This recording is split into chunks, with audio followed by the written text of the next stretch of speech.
Now the picture that you see on your screen, you might be wondering to yourself, is this the new Ken and Barbie doll for the Christmas 2023? Is it the gangster edition? No, people. There was a final send-off held for a man known affectionately as Ichipang. Government name Damian Taylor. He is said to be the top dan from Top Jungle. He was taken out maybe about a month or two ago. Based on the information, it is said that there was some sorts of dispute between himself and an ex-family member, his aunt. Some sorts of disrespect, some sorts of SUCK your mother, some sort of spit in her face. Me no remember the intricate garrison details, mix up and passa rete, lele, blue, blah, blank. However, it is said that that family member threatened that she was going to take him out. Of course, because of his reputation, he never really paid no mind. He made a fatal mistake. A couple of days or so later, he was taken out by friendly fire. Now, when it comes to these criminal characters, there's fingers pointing from all over the place because they have a problem with this one, that one, over this or over here. So it is not as if he was somebody that was loved. It was even rumored that he had some sorts of problem with Willie Haggard's son, who had some sorts of care or some sorts of mix-up and all sorts of threat, and the people must say, then oh yeah, this up Willie's son. So people are saying that that might have been the motive also. However, when you do a process of elimination, and the latest incident especially, when some sorts of death threat was sent to him, you could come to the conclusion that more than likely, based on what the videos or voice notes out there are saying, that it is this family member's man that took him away. You and I know that the wages of sins in the garrison is reprisal and revenge. However, at the end of the day, the Popo force, meaning the JCF, is up. They are happy to see him gone. I am going to go to my intro and then I am going to come back. People. Que pasa, sakpa, say what they do. Welcome to Crime Time News, where the difference is in the meds. Call it news with a buzz. So people, like I said, the picture that you saw at the start, it is of Ichipang. Top Jungle Dan that was taken out by friendly fire, one of his family members, and him was in some sorts of dispute. Persons are surmising that that is the motive. Now, I don't know this man's net worth or his financial status at the time of his DEATH. Usually when you have a cheap suit, it look cheap when you are alive. So therefore this man in a suit will look expensive. Now people like me say, this is not my style. I would not be caught DEAD in a suit like this. But you know, definitely there is different strokes for different folks. If you're of that garrison mentality, that might look extravagant, that might look classy, that might make you look like some sorts of dapper dan.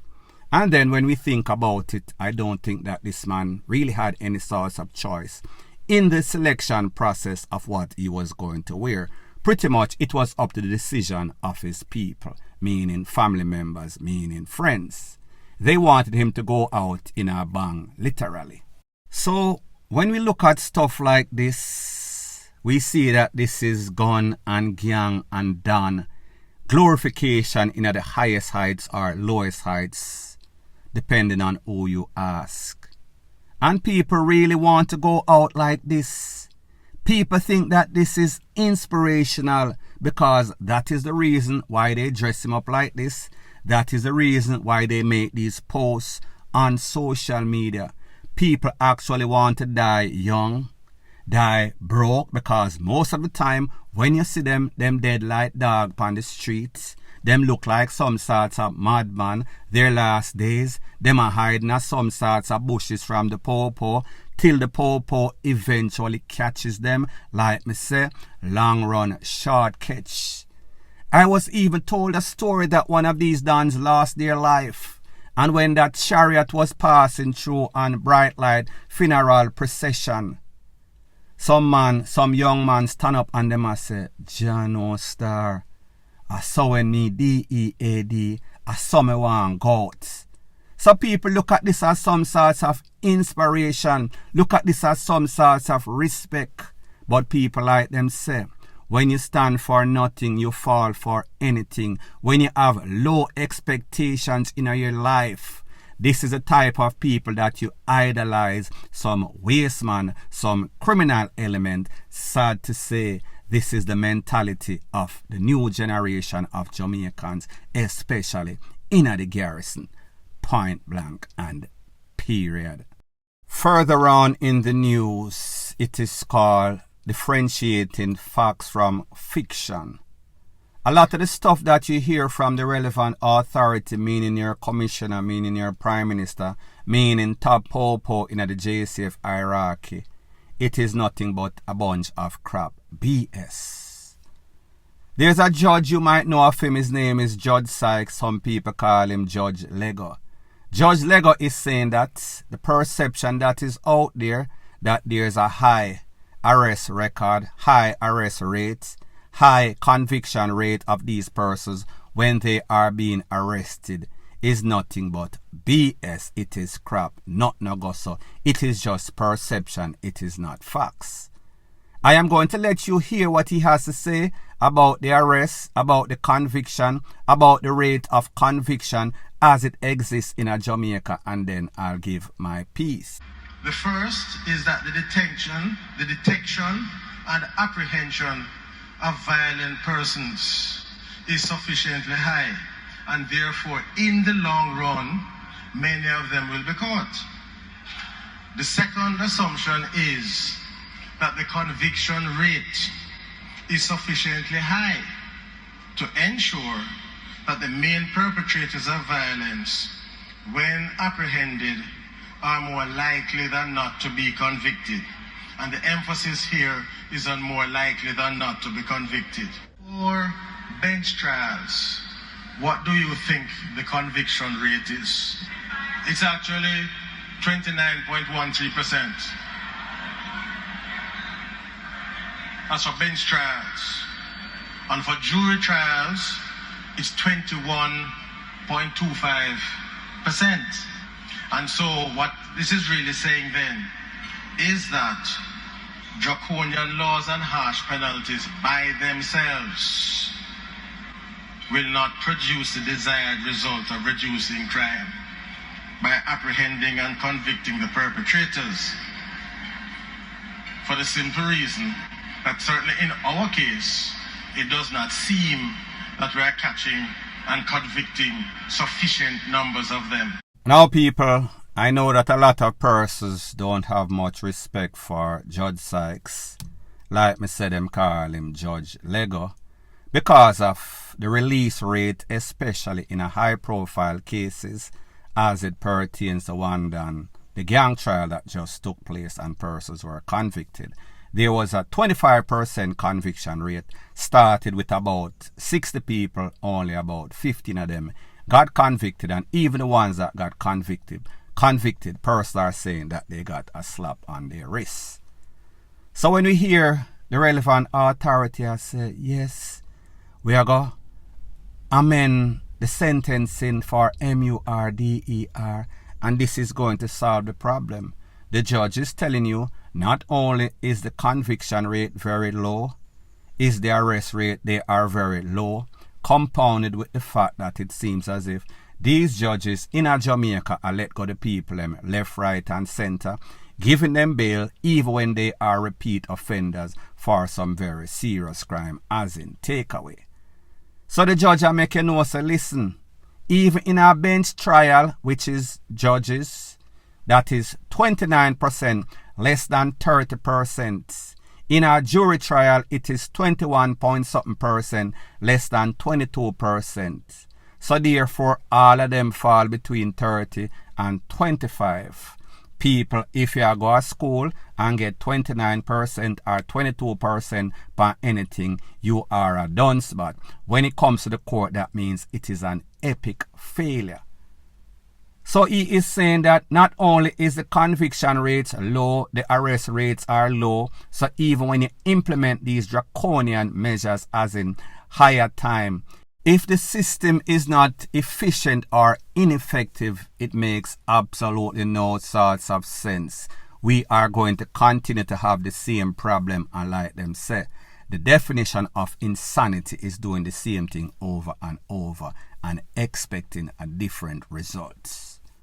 When it comes to these scammers and shammers in Jamaica, you would have thought that with the lottery scamming task force, they are making arrests. Yes, they are making arrests, but so them arrest them is the quicker that they come out because of the ineffectiveness and the woefully ineptness of the popo in the JCF, the investigators. So it means that if we are going to be talking about the control of crime, we have to address those kinds of issues, because it does not really matter what the penalty for a crime is if the likelihood of being convicted is low, and that assumes that you will even get to a trial. So I would want to suggest that in addition to looking at the laws and the penalties and so on, we have to resolve the question of what happens in the intermediate steps between arrest and trial. So that has to be addressed. So based on what the judge is saying, he had to let go 51 scammer chopper at one go, one time, because the popo, the investigators, did not come in with the evidence or the protocol in a proper time. So people, when you wonder why Jamaica is the way that it is, you have to blame the regulatory bodies, you have to blame the system, the judge, the prosecutor, investigator, everybody. It seems as if the people are some sorts of crackhead, point blank and period. Further on in the news. Now, if Jamaica is not the epicenter of negligence, irresponsible, la land, I don't know where else is. I am speaking about an incident that occurred in a place called Point Hill that is in St. Catherine, where it is said that a popo officer lady, she has a son that is 12. Apparently she was outside combing the hair of one of her child or one of her relative. She left her tool, service tool, in her handbag, a Glock pistol. When she outside, she hears some loud explosion or one loud explosion. When she went back into the house, the little 12-year-old boy seems as if he might play with the tool out of curiosity, and it went off and hit him in some sorts of vital spots. Condolences to the family and loved ones of this youth that lost his life. People, whenever you go to the FLA, them ask you 100 million questions. They make sure say you have a safe in your house before they would issue that license. I am sure that it should have been amped up, meaning more safe and secure when it comes to members of the JCF. When you have children around you, you should not even make the mistake and say, well, little Tommy smart enough, him not go play with the tool. This youth at 12. However, him know wrong from right. However, he is also very, very curious. And the devil always finds work for idle. Whenever you are caught slipping, that slippage could lead to somebody lose their life. People like me say, I don't want to bash this lady in her times of distress and trauma. However, this easily could have been avoided had there been some sorts of measures to safeguard that this tool was out of the way, out of harm's way for this little youth or anybody else in the house. This is not to bash this lady. This is for persons, legal firearm holder or even illegal firearm holder. If you idle and you have a illegal piece, best believe say your son or pitney or daughter have a idle. Children are curious by nature. Children always think or don't see any sorts of danger, not like you and I who are more sensible and make better rational decisions. So therefore, if you leave things up to chances, that chance is going to backfire Literally, that is exactly what transpired in this case. So people, me just say, use on the head before people end up dead in point blank and period. So anyways, people, thanks once again for checking out my video. If you appreciate videos like these, please show your appreciation by liking, commenting, sharing and subscribing to my channel. That is how YouTube promotes videos like these to like-minded, sensible persons like yourself. Bless up.